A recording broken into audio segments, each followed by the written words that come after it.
የቤት መሆን ቤት መዋል ቀላል የሚመስላቸው ሰዎች አሉ። በነገራችን ላይ በጣም ሲበዛ አክብሯቸው። ቤት መዋል ልጆችን መንከባከብ፣ ራስን መንከባከብ፣ ባልን መጠበቅ፣ ቤትን ማጽዳት፣ ቀኑን ሙሉ ክረምት ከበቃ ቀን ከሌሊት 1 ዓመት 2 ዓመት 3 ዓመት 5 ዓመት ቤት መዋል ቀላል ነገር በጣም ትልቅነት ነው።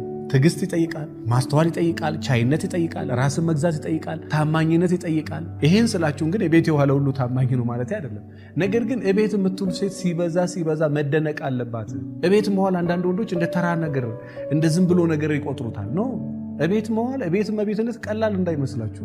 ቀኑ ሙሉ የውጭውን ሳታይ፣ ዘፈኑን፣ መዝሙሩን፣ መስጊዱን፣ ቸርቹን፣ ቤተክርስቲያኑን ምኑን ሳታይ፣ መኪና ሳታይ፣ መጠጥ ቦታ፣ ካፌ፣ ሬስቶራንት የትም ቦታ ሳትሄድ ቀኑን ከጠዋት እስከ ማታ ለረጅም ዓመታት እኔ እንደዚህ አይነት ሚስት ካላችሁ እውነቴን ነው የምላችሁ እግዚአብሔር ከዚህ በላይ ይባርካት። ወጥታ ደግሞ ለልጆቿ ስትል የምትሰራም ሴትም እግዚአብሔር ይባርካት። ግዴታው ነበር መስራት። ዛሬ ነው ሴቶች ወደ ውጭ እየመጡ በፊት